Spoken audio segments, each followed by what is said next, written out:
wanted to share this video today. I came into a problem last weekend on the water, and I was out fishing, no problem. Went to start the motor, wouldn't start.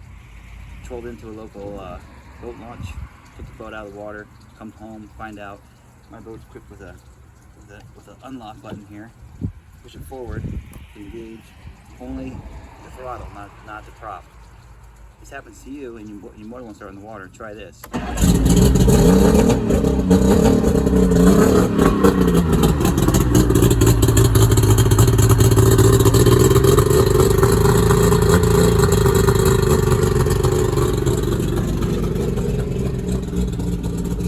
you saw, the prop is not spinning, it's only flexing the fuel plates, is which my mechanic told me.